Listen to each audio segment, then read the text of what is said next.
아버지 날입니다.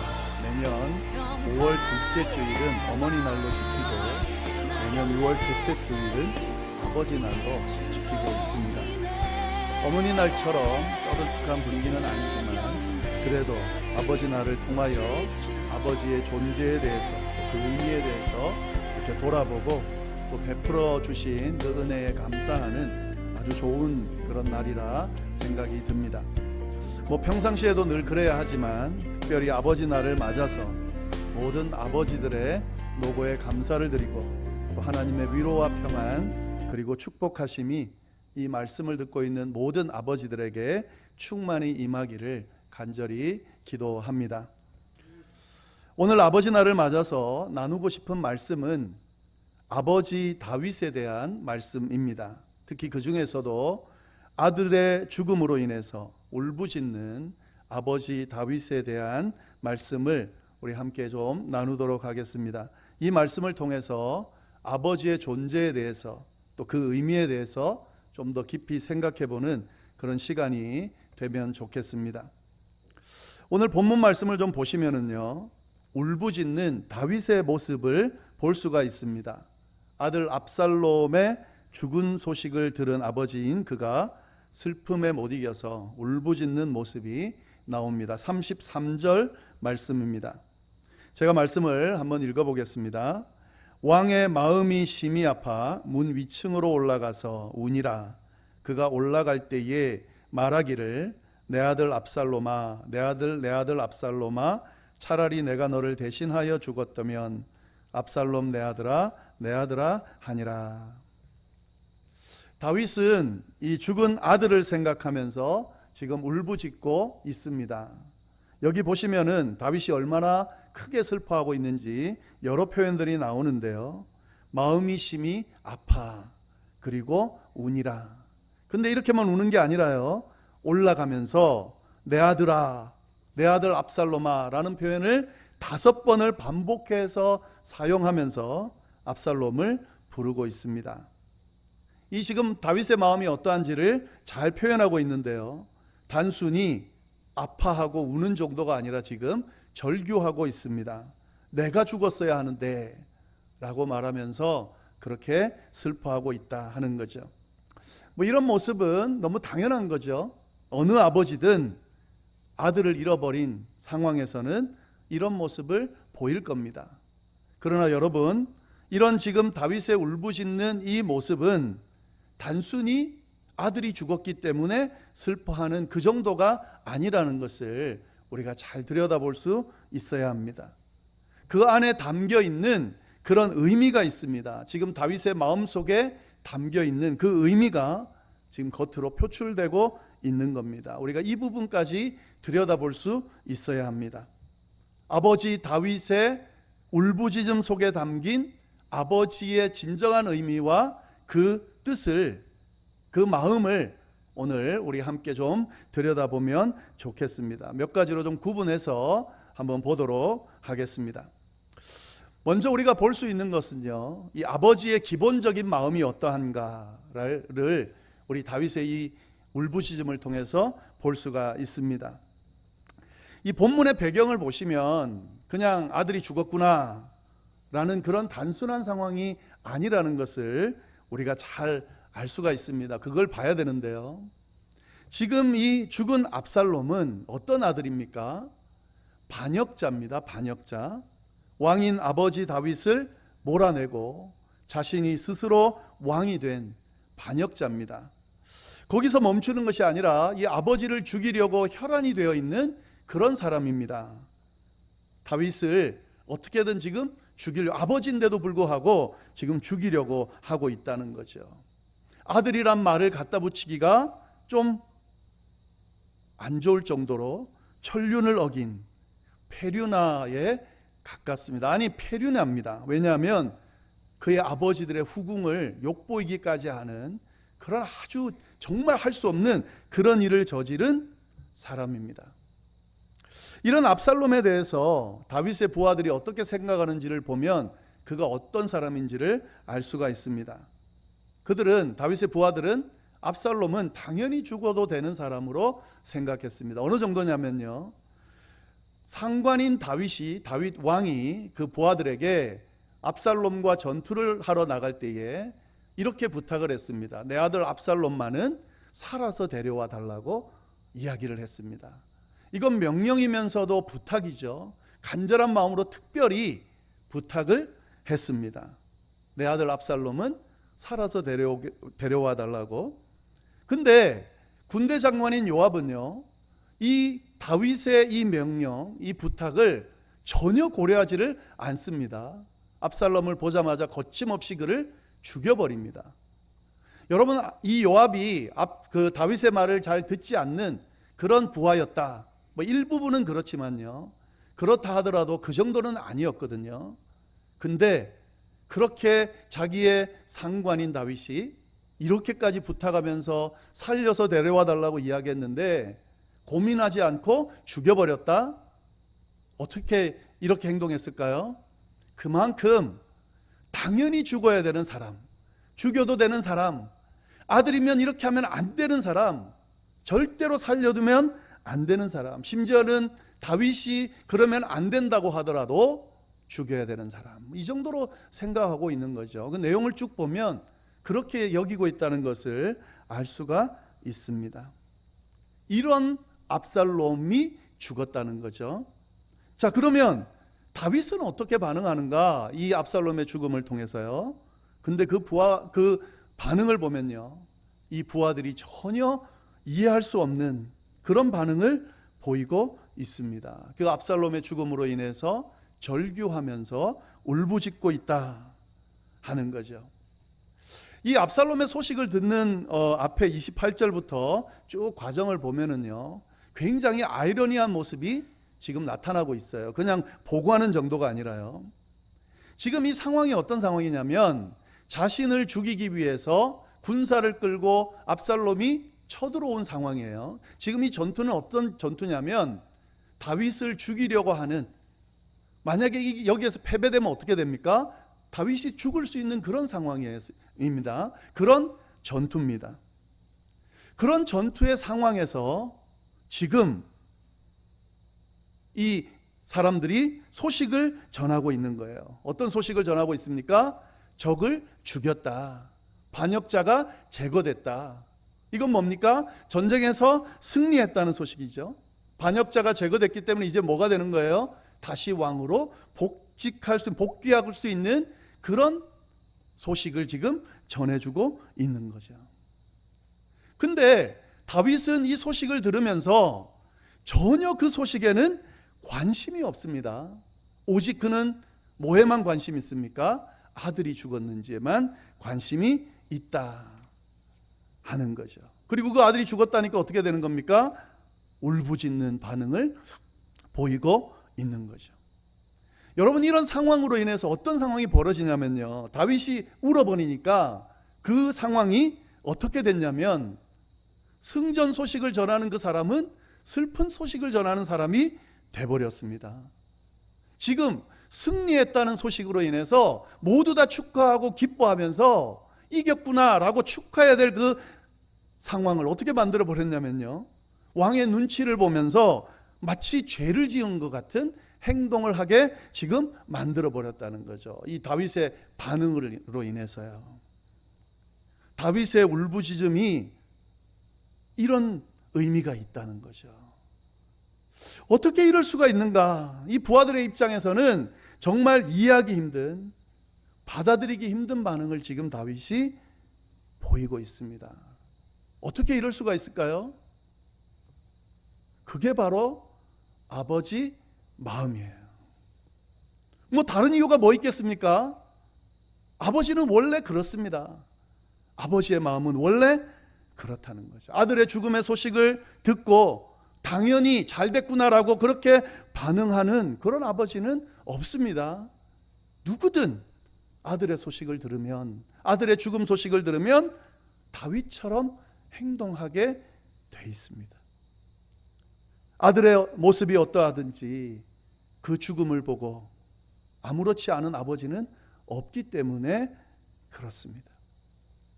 여러분, 혹시 닥터 지버그라는 영화를 보셨는지 모르겠는데요, 또 기억하시는지는 모르겠는데요, 그 영화의 마지막 장면이 굉장히 유명합니다. 뭐 이 영화를 알든 모르든 그 마지막 장면에 대한 대화 내용만 보면 오늘 의미를 알 수 있는데요.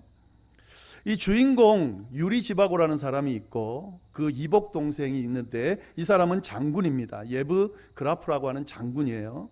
이 장군이 지바고의 잃어버린 딸 토냐를 만납니다.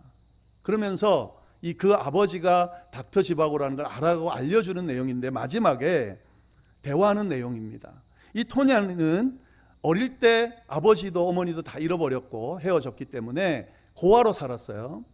근데 이 장군이 보니까 토냐가 지바고의 딸이라는 걸 알게 돼서 이제 그거에 대해서 물어보는 내용이 마지막 장면이에요. 이렇게 물어봅니다. 장군이 토냐에게. 몽골의 거리에서 이제 거기서 막 그 전쟁이 일어나고 막 죽이고 하는 상황에서 혁명이 일어나고 하는 상황에서 아버지랑 헤어졌는데 어떻게 아버지와 헤어지게 됐냐라고 물었습니다. 근데 토냐는 그때 기억이 좋지 않습니다.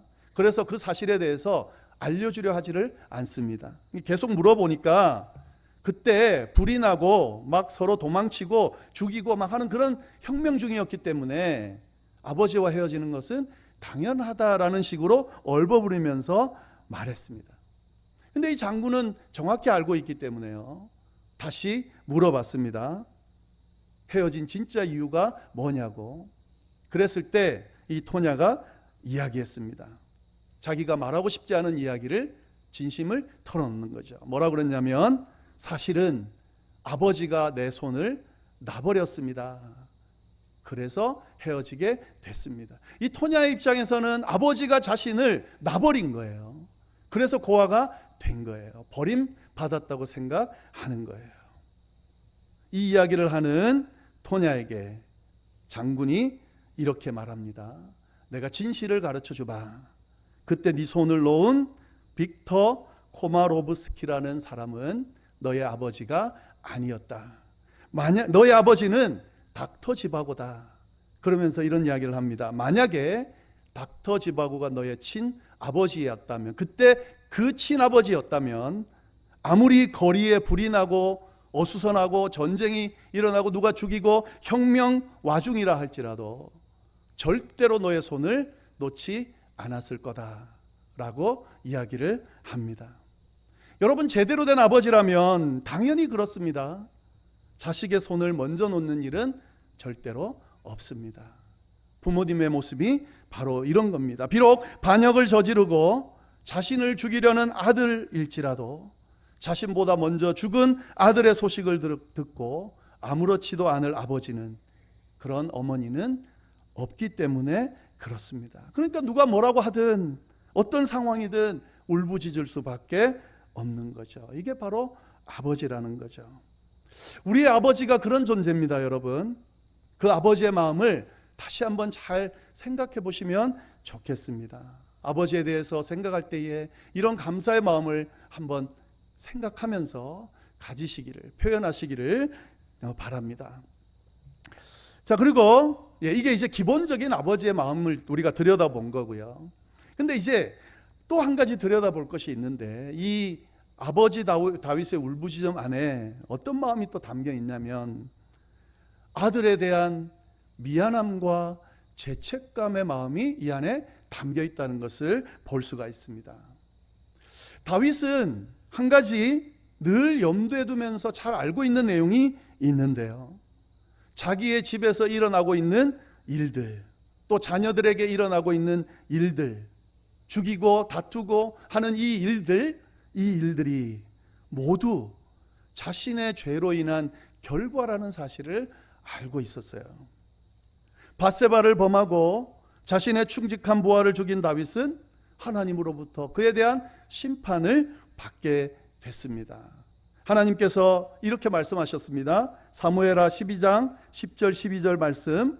이제 내가 나를 업신여기고 햇사람 무리아의 철을 빼앗아 내 철을 삼았은즉 칼이 내 집에 영영이 떠나지 아니하리라 하셨고, 여호와께서 또 이처럼 이르시기를 내가 내 집에 재화를 일으키고 내가 내 처들을 가져 내 눈앞에서 다른 사람들에게 주리니 그 사람이 내 초로 더불어 백주에 동침하리라. 너는 은밀히 행하였으나 나는 이스라엘 무리 앞 백주의 일을 행하리라. 다윗이 밧세바를 범하고 거기다가 그의 아내 우리아를 그의 남편 우리아를 죽이는 이런 죄를 범한 것에 대한 결과로 너의 집에 칼이 영영이 떠나지 않을 것이라는 심판을 받았고, 그 심판의 결과로 지금 이런 일들이 계속 일어나고 있다는 사실을 다윗은 알고 있었다는 거죠. 그래서 그런 일들이 일어날 때마다 자기 잘못 때문이라는 사실을 알고 있었기 때문에 미안함과 죄책감이 있었을 거라는 거죠. 큰아들 암논이 배다른 여동생 다말을 범할 때도 이게 자기 죄 때문에 이런 일이 일어났구나 라고 생각했기 때문에 많이 심하게 나무라지 못했습니다. 압살롬이 암논을 죽이고 도망쳤을 때도 어떻게 하지 못했습니다. 이 다윗의 내면 속에 자기의 잘못, 죄 때문이라는 사실을 알고 있었기 때문에 그 미안함과 죄책감이 늘 자리를 잡고 있었기 때문에 막 마음껏 행동하지 못한 거죠. 지금 다윗의 아들 압살롬이 죽은 소식을 들으면서 아마도 이것이, 이 미안함과 죄책감이 같이 생각이 됐을 겁니다. 그래서 지금 울부짖고 있는 거죠. 여러분, 이게 바로 아버지의 마음이에요. 사실 완벽한 아버지는 없잖아요. 다들 연약한 인간이기 때문에 모두 부족하고 실수하는 모습을 보일 수밖에 없습니다. 그러나 아버지들은 자녀들에게 보다 완벽한 모습을 보여주기를 원합니다. 더 잘해주고 싶고 더 큰 의지와 힘이 되어 주고 싶습니다. 그래서 늘 미안한 거예요. 그렇게 해주지 못하기 때문에요. 더 큰 그늘이 되어주지 못해서 늘 미안한 마음이 있습니다. 아버지뿐만 아니라 어머니들이 그렇죠. 미안하다. 뭐가 그렇게 미안한지, 미안하단 말을 자주 하시잖아요. 이런 마음인 거죠. 실수하지 않고 잘못하지 않는 모습을 보여주고 싶습니다, 자녀들에게. 그러나 그러지 못할 때가 있습니다. 그래서 자기의 잘못이나 실수로 인해서 자식에게 영향이 가는 것은 아닌가 하는 생각을 할 때가 있습니다. 그래서 죄책감이 드는 거죠. 자기 때문에 더 크지 못하고 더 누리지 못한 것은 아닌가라는 죄책감을 가지고 아들을, 딸을 바라보는 분들이 바로 부모님이라는 거예요. 다윗이 지금 그렇다는 거죠. 자신의 죄로 인해서 이런 심각한 일들이 벌어지고 있고, 아들끼리 죽이고 죽이는 일들이 벌어지면서 아버지까지 죽이려 하는, 그래서 결국 저렇게 죽음을 맞이한 아들을 바라보면서 미안함과 죄책감을 가지고 지금 울부짖고 있다. 이것도 아버지의 마음이라는 것을 여러분 좀 잘 깊이 묵상해 볼 수 있기를 바랍니다. 아마 여기에는 때로는 아버지에 대한 안 좋은 기억이 혹 있을 수가 있습니다. 그러나 진짜 제대로 된 아버지라면 그의 마음속에 이런 미안함과 죄책감을 가지고 아마 자녀들을 대했을 겁니다. 지금 아버지들이 아마 그런 마음으로 자녀들을 대하고 있을 겁니다. 이 아버지 날, 이 아버지의 마음도 같이 좀 묵상해 보기를 바랍니다. 그리고 한 가지 더, 이 아버지 다윗의 울부짖음 속에서 발견할 수 있는 아버지의 마음이 하나 더 있는데요. 그게 뭐냐면 하나님 아버지에 대한 죄송함과 감사의 마음이 이 안에 담겨 있다 하는 거죠. 다윗은 압살롬의 죽음으로 인해서 슬퍼하는 그 과정 안에서 어쩌면 아버지이신 하나님의 마음을, 모습을 느꼈을 수 있을 것 같아요. 사실 압살롬의 모습은 다른 누구도 아닌 자신의 모습이라는 사실을 깨달았을 겁니다. 아버지에게 실망을 안겨드리고 배반하고 마음대로 하는 그 아들이 바로 자기라는 것을, 하나님 앞에서 자기의 모습이라는 것을 다윗이 깨달았을 거라는 거죠. 심각한 죄로 인해 하나님을 무시하고 하나님을 버린 사람이 결국 자기라는 것을 깨달았을 거라는 거죠. 그러한 아들로 인해 아버지 하나님께서 얼마나 힘드셨을까, 아프셨을까, 이런 생각도 하지 않았겠어요? 죄송한 마음, 그런 마음이 있었을 거예요. 그러니까 이 울부짖음 안에는 그런 마음도 담겨 있는 겁니다. 하나님 얼마나 아프셨습니까? 죄송합니다. 이 마음이 아버지의 마음, 아버지 하나님의 마음일 텐데 하면서 절규했을 거라는 거죠. 그리고 또 한 가지 더는요, 그렇게 고백하면서 그럼에도 불구하고 자신을 용납하고 받아주시고 기회를 주시고 사랑해 주시는 하나님의 그 마음도 느꼈을 거예요. 사실 내쳐져도 벌써 내쳐져야 될 사람인데, 이미 심판으로 인해서 멸망당해야 할 그런 사람인데 용서해 주셨고 회개할 기회를 주셨고 회개하는 자신을 용납해 주셨고 지금 이 자리에 서 있을 수 있게 하신 하나님의 사랑을 생각하면서 울부짖었을 거다 하는 거죠. 여러분, 우리가 이 다윗의 마음 속에서 아버지 하나님의 마음도 느낄 수 있어야 합니다. 우리에게 이런 아버지 하나님이 계십니다. 육신의 부모님의 완성이신 하나님 아버지가 계시다는 사실을 기억해야 됩니다. 우리에게는 소중한 아버지들도 있지만 그 부족한 모습을 넘어서서 완벽하신 모습으로 우리를 용납하시고 사랑하시는 아버지가 늘 우리와 함께 하신다는 사실을 기억하면서 그 아버지의 사랑 안에 거하는 모두가 될 수 있기를 간절히 바랍니다. 우리가 죽을 수밖에 없는 죄인임에도 불구하고 용납하시고 십자가의 그 죽음을 통해 아들을 내맡기면서까지 우리를 사랑하신 그 사랑으로 오늘도 내일도 미래도 영원토록 사랑하실 그 하나님이 우리의 아버지라는 사실을, 그 하나님의 아버지의 사랑을 받고 살아가는 사람들이 바로 우리 믿는 자들이라는 사실을 기억하면서 오늘 아버지 날을 잘 묵상하며 보낼 수 있기를 간절히 바랍니다. 기도하겠습니다.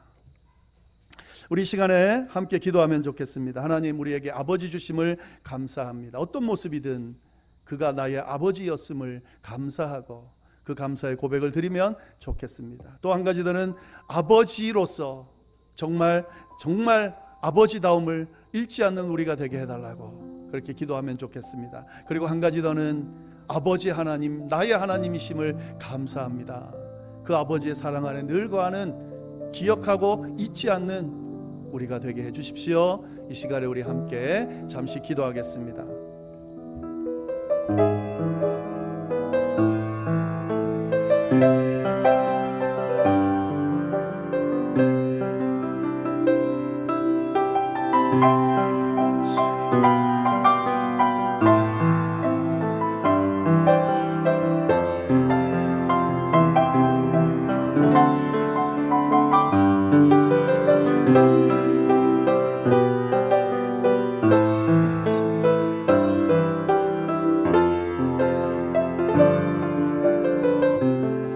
하나님 아버지, 참으로 감사합니다. 귀한 아버지 날을 맞이하여 또 그 의미를, 그 안에 담겨있는 의미를 말씀을 통해 또 묵상할 수 있도록 인도하여 주시니 감사합니다.